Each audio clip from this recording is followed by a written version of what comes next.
Fala pessoal, hoje começa a temporada de divulgação dos balanços do segundo trimestre de 2025. E eu vou estar trazendo aqui no canal uma análise rápida de todas as divulgações das empresas relevantes da nossa bolsa. Começando hoje então com a Neo Energia, a Neo E3. Então sem enrolação, já vamos lá analisar o documento? Bom, então hoje, dia 22/7, a Neo Energia divulgou, agora no início da noite, após o fechamento do mercado, os resultados referentes ao segundo trimestre de 2025 e também com o consolidado dos primeiros 6 meses de 2025. Aqui estão os destaques da empresa nesse período, onde ela teve uma receita líquida de 12,1 bilhões de reais nesse segundo trimestre de 2025, e ela tinha reportado no segundo trimestre de 2024 10,9 bi, apresentando então uma variação de 11% ano contra ano. Já nos primeiros 6 meses de 2025, ou seja, somando o resultado do primeiro trimestre de 2025 com esse resultado divulgado agora do segundo trimestre de 2025, a empresa somou 23,6 bilhões em receita operacional contra 22,0 bilhões em 2024, uma alta então de 7%, apresentando então na receita líquida com aumento de 11% e 7%, um aumento bem significativo. Nas margens ela entregou nesse trimestre 4,4 bi contra 4,1 bi no segundo trimestre de 2024, uma alta de 7%.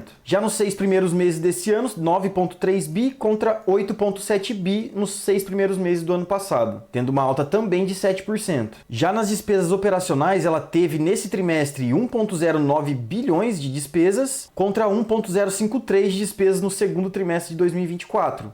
Com uma alta de 4%, o que fica bem dentro da expectativa, É normal esse tipo de empresa ela aumentar as suas despesas somente o valor ou muito próximo do valor da inflação. Como a nossa inflação no último ano foi perto disso, 4, 5%, esse valor está bem tranquilo para a empresa, mostrando que ela está conseguindo entregar mais eficiência, aumentando as suas receitas, e a gente vai ver também os seus lucros mais do que as suas despesas. E nos 6 meses de 2025 contra os 6 meses de 2024, ela também teve uma alta de 4%, então está dentro do padrão. Já no EBITDA, ela entregou nesse segundo trimestre 3,2 bilhões de reais contra 2,97 bilhões no segundo TRI de 24, uma alta de 8%. E já nos 6 primeiros meses desse ano, contra os 6 primeiros meses do ano passado, ela entregou uma alta de 7%. Aqui a gente tem um dos problemas da empresa hoje, que é a questão da dívida dela, e a gente vai ver aqui embaixo que a dívida em si ela não aumentou, então saiu de 3,45 em 2024 para 3,46 agora no segundo trimestre de 2025, porém o indicador desse de dívida líquida sobre EBITDA de 3,5 aproximadamente é relativamente alto. Para empresas desse setor de energia elétrica é um pouco mais tranquilo, porém já é um valor para você ficar um pouco de orelha em pé. E a gente pode ver isso com a questão do resultado financeiro, que saiu de 1,18 bilhões no segundo TRI do ano passado para 1,3 bilhões no segundo TRI desse ano, com um aumento de 16%, um aumento bem significativo.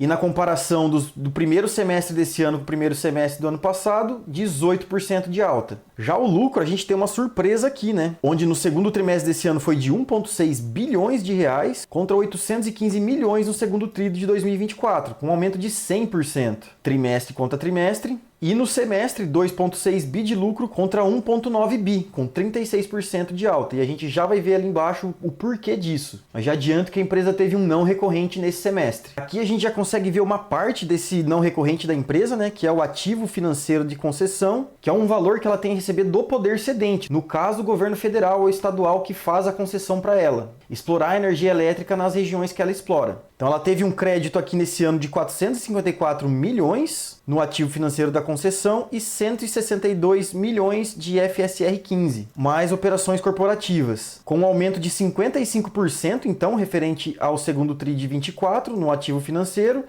e uma queda de 35% em relação ao IFRS 15. Já na comparação semestral, ela teve 56% de alta em relação ao ativo financeiro e 14% de queda em relação ao IFRS 15. Então a empresa fechou com um EBITDA caixa, ou seja, não operacional, de 2,5 bilhões nesse segundo trimestre de 2025, contra 2,4 bilhões no segundo TRI de 24, uma alta de 7%, e comparando os semestres, ela teve uma alta de 2% no EBIT da caixa. Aqui nos indicadores operacionais da empresa, a gente vê que ela entregou 21,8 gigawatts de energia injetada, que é a parte de geração da empresa, contra 21,3 no segundo TRI do ano passado, uma alta de 2,3%.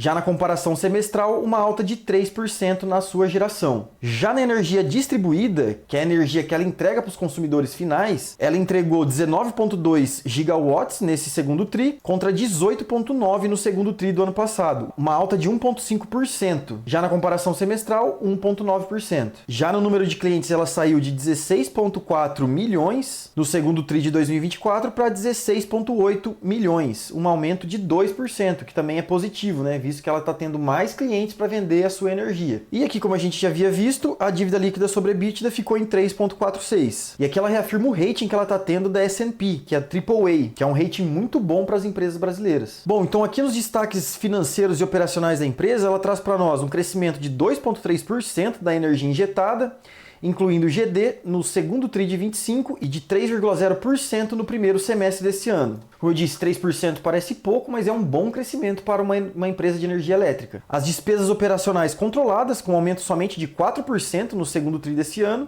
e também no primeiro semestre, absorvendo a inflação e crescimento do mercado. O EBIT da caixa de 2,6 bilhões, com aumento de 7% em relação ao segundo TRI de 2024, e de 5,4 bilhões, com aumento de 2% em relação ao primeiro semestre do ano passado. Com destaque para os reajustes da parcela B da Neoenergia Coelba e a Cosern, e revisão tarifária de Neoenergia Pernambuco. Pois, para quem não sabe, a Neoenergia ela é uma holding que detém sob o seu guarda-chuva várias outras companhias de energia elétrica que atuam principalmente nos estados do Nordeste aqui no Brasil. Por exemplo, a Neoenergia Coelba é da Bahia, a Cosern é do Rio Grande do Norte e a Neoenergia Pernambuco do Pernambuco. O impacto positivo de 869 milhões pelo reconhecimento de créditos tributários devido à exclusão da atualização financeira do indébito tributário de PIS/COFINS da base de cálculo do IRPJ e CSLL, que é esse resultado não recorrente que a gente comentou ali no início da apresentação. Um lucro, então, de 1,6 bilhão no segundo TRI de 25, com um resultado 100% maior em relação ao segundo TRI de 24, e 2,6 bilhões com aumento de 36% em relação ao primeiro semestre do ano passado. Um CAPEX de 2,8 bilhões, que é o investimento que ela vem fazendo dentro das suas operações nesse segundo trimestre de 2025, sendo 1,7 bilhão em distribuição,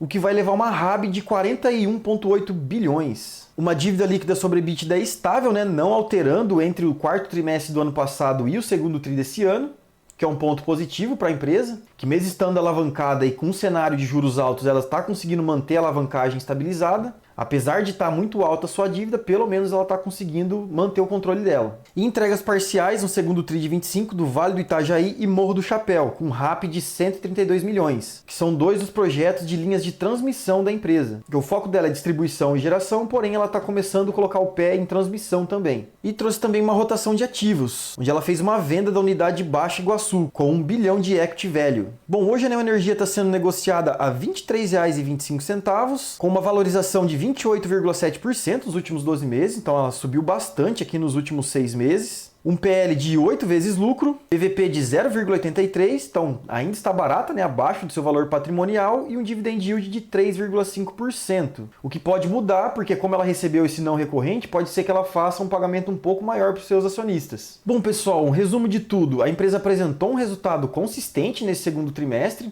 em linha com as expectativas, né, com crescimento moderado que já é esperado de empresas do setor elétrico. Conseguiu manter controlada a sua dívida, que é o maior problema da empresa hoje. Inclusive, eu era sócio da Neoenergia há um tempo atrás e deixei de investir nela justamente por causa dessa questão da dívida muito alta. Mas a administração da empresa está mostrando um bom controle sobre essa dívida. E assim que a taxa de juros começar a baixar e o resultado financeiro apresentado pela empresa começar a diminuir, ou seja, o que ela gasta com juros começar a arrefecer, com certeza ela vai se valorizar bastante, porque devido a essa baixa no resultado financeiro, ela vai conseguir fazer com que seu lucro aumente. E como a cotação acompanha os lucros, é muito provável que a empresa dispare na Bolsa de Valores. Justamente porque ela também está bem barata, né, negociando abaixo do seu valor patrimonial nesse momento. E já bastante tempo, na verdade, né? Bom, pessoal, então por hoje é isso. Espero que vocês tenham gostado desse formato. Se eu te agreguei com alguma informação sobre essa empresa, deixa um joinha aqui para nós. E se você quiser acompanhar os demais resultados de outras empresas relevantes da nossa bolsa, se inscreva aqui no canal para não perder as próximas atualizações. E se quiser ver uma seleção das melhores small caps da nossa bolsa, assiste esse vídeo aqui, onde nós garimpamos as melhores nesse momento para você estar estudando e talvez incluir na sua carteira. Eu fico por aqui, até o próximo vídeo e valeu!